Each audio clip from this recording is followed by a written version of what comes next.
आज इलेक्ट्रोस्टैटिक्स का lecture number 3 होगा। इसके पहले हम आप लोग को बताए थे कूलम्ब्स का लॉ।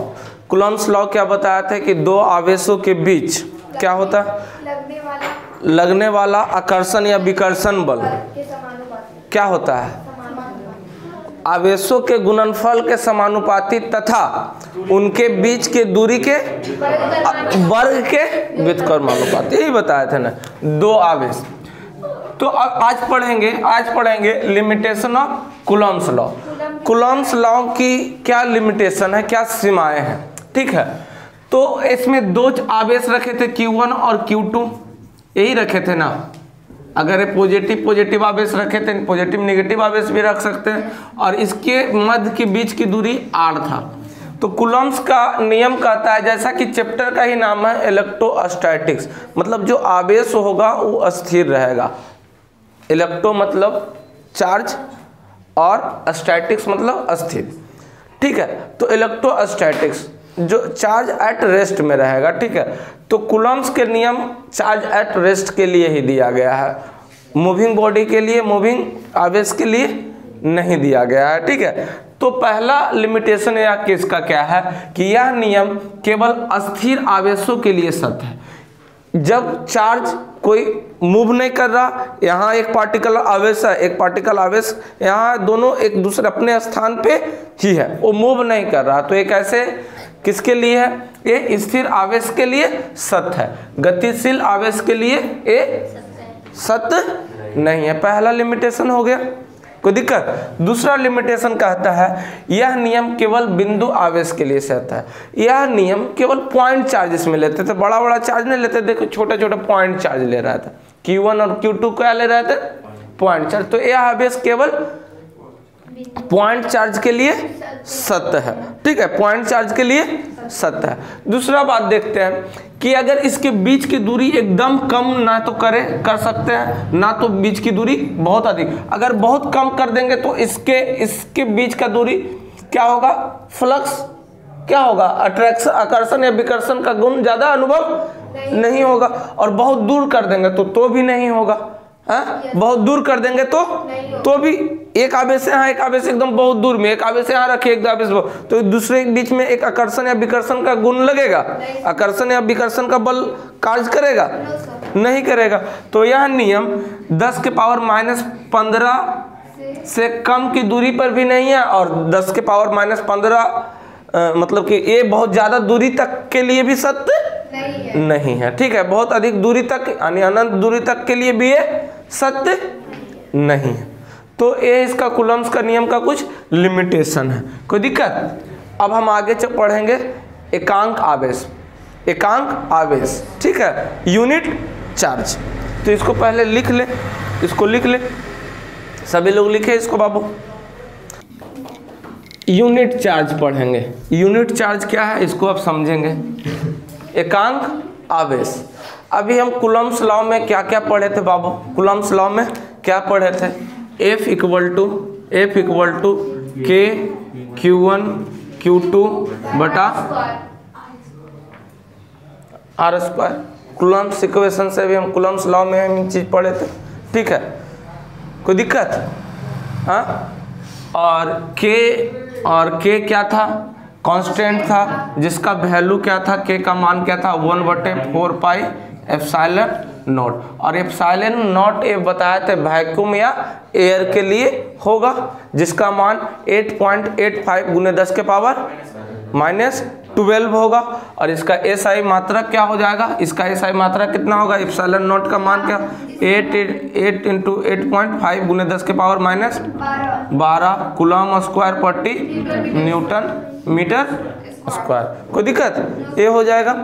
और ये किसके लिए वैलिड है, वैक्यूम या एयर की व्यवस्था करेंगे, ठीक है। अब देखेंगे, अब इस टोटल K का मान कितना था, K का मान 9 गुने 10 के पावर 10 पे क्या पावर 9। इसका SI मात्रा क्या हो जाएगा,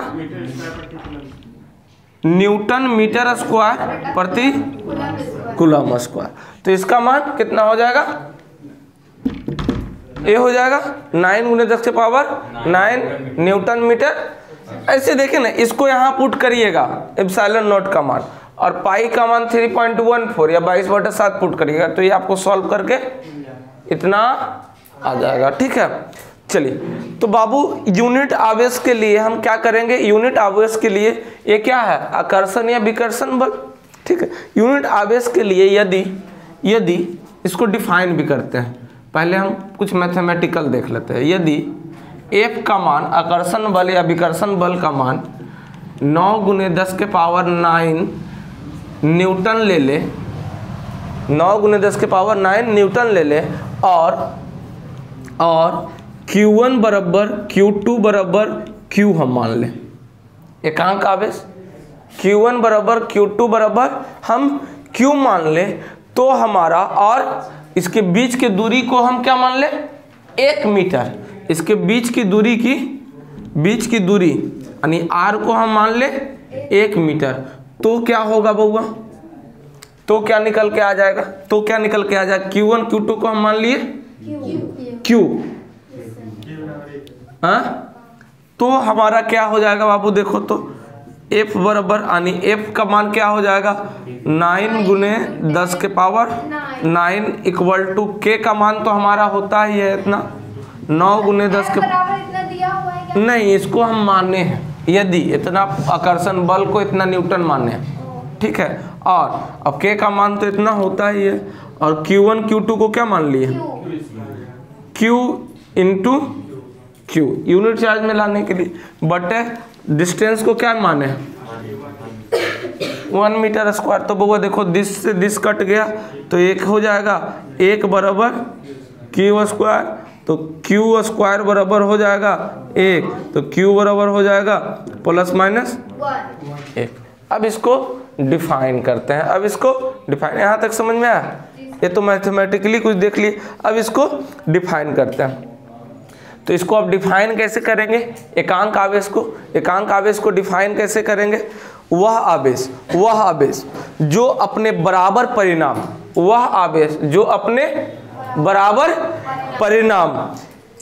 के सजातीय आवेश में निर्वात या वायु में 1 मीटर की दूरी रखने पर 1 मीटर की दूरी रखने पर 9 × 10⁹ से प्रतिकर्षित करता है, उसे एकांक आवेश कहते हैं। पहले इसको लिखिए, पहले इतना को लिखिए, फिर लिख देते हैं, इसको लिखिए। तो क्या इसका डिफाइन हम कैसे करेंगे, देखो अपने तरीका से भी डिफाइन कर सकते। देखो अभी हम क्या था, F बराबर हम क्या पढ़े थे, K Q1 Q2 बटे R स्क्वायर। अब इस आवेश को समान आवेश रख लिए, इस आवेश को Q1 Q2 को क्या मान लिए, समान आवेश मान लिए, और R को मान लिए क्या जी 1 मीटर, और F कितना न्यूटन के बल लग रहा, कितना न्यूटन के बल से प्रति, हाँ, तो इसको डिफाइन कैसे करेंगे, तो इसके स्थान पे F के जगह पर A बैठाएंगे, K का मान इतना होता ही है, और दोनों आवेश को समान आवेश ले लिए Q1 Q × Q, और दूरी 1 मीटर, तो क्या बन जाएगा, Q बराबर क्या आ जाएगा, Q बराबर क्या आ जाएगा, एकांक आ जाएगा ना, आवेश क्या आ जाएगा, एकांक आ जाएगा। तो इसको डिफाइन कैसे कहते हैं, यदि समान परिणाम यानी मैग्नीट्यूड भी इसका समान रखे, आवेश का जो मैग्नीट्यूड रखे चार्ज का, वो भी क्या रखे, समान रखे। दो सजातीय आवेश मतलब समान आवेश, समान परिणाम और समान आवेश को निर्वात या वायु, एप्सिलॉन क्या चीज के लिए बोले थे, एप्सिलॉन नॉट, निर्वात या वैक्यूम या एयर के लिए 1 मीटर की दूरी पर स्थित होने पर, 1 मीटर की दूरी स्थित होने पर, दो आवेश था, 1 मीटर की दूरी स्थित होने पर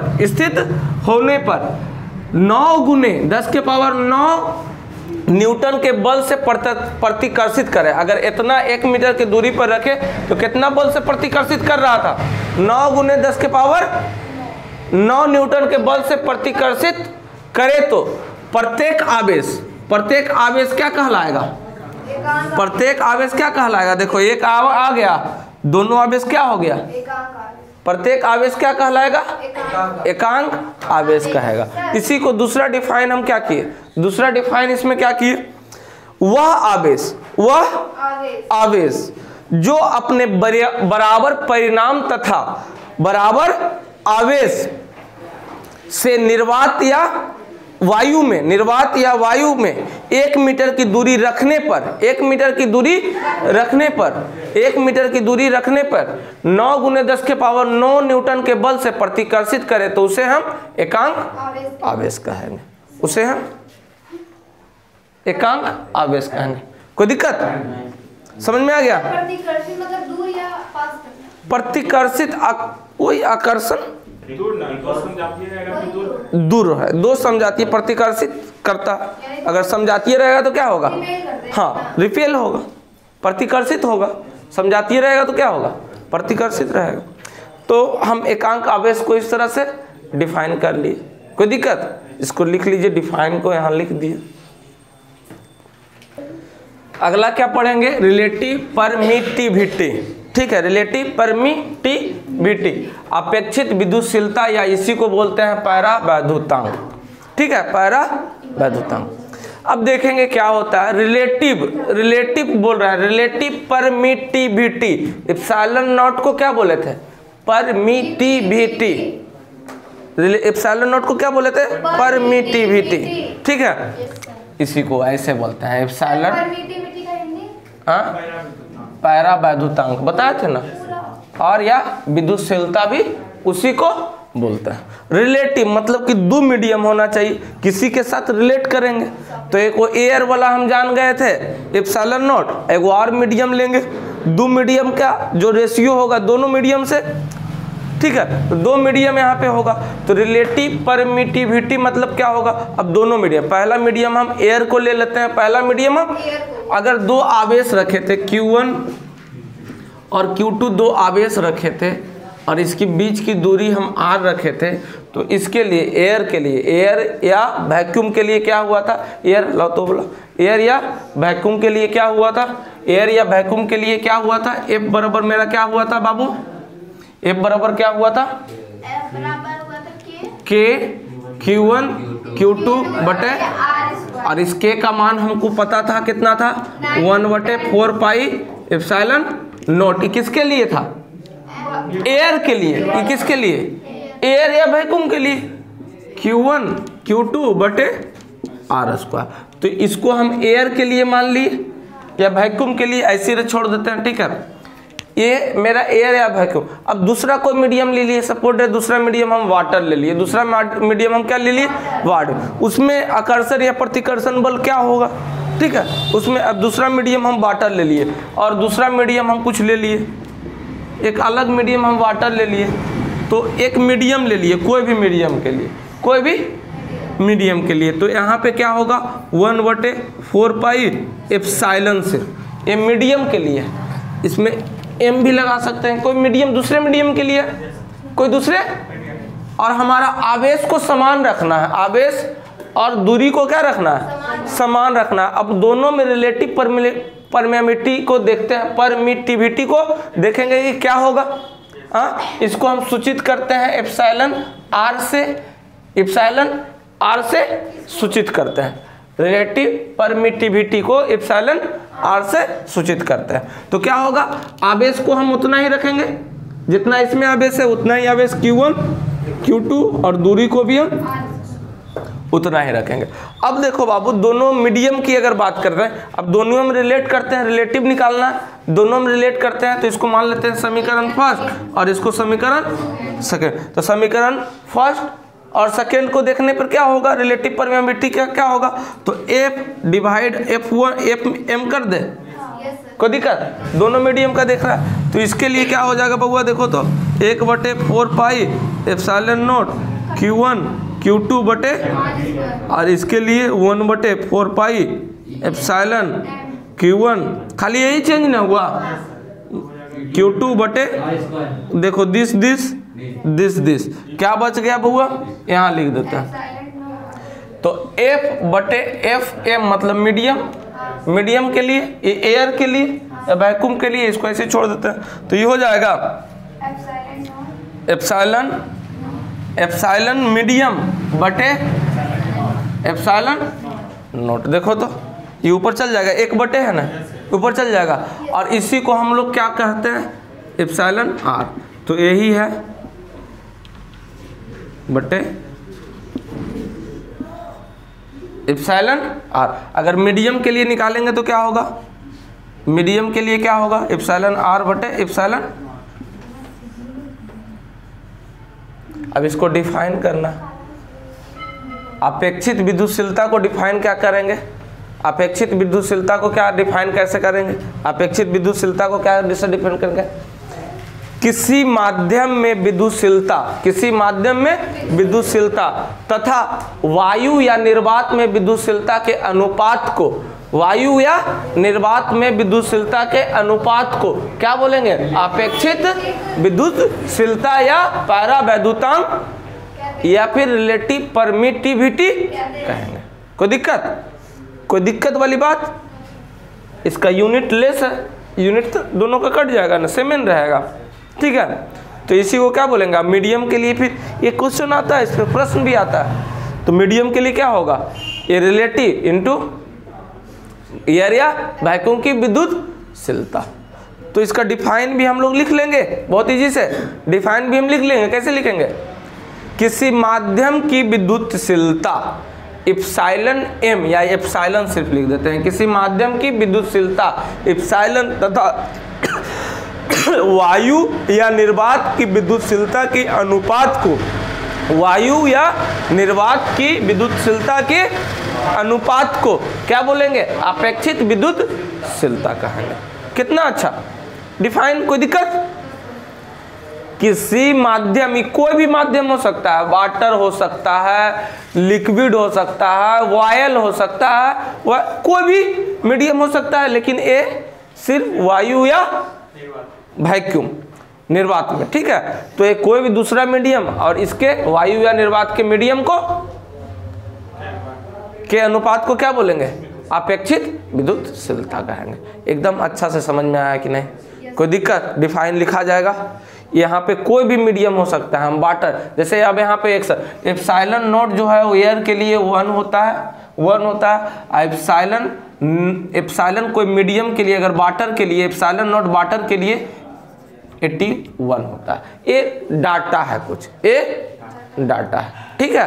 तो ये पूछता है भी कि वाटर के लिए विद्युतशीलता का मान कितना होता है, वाटर के लिए विद्युतशीलता का मान कितना होता है, तो 81 होता है, ठीक है।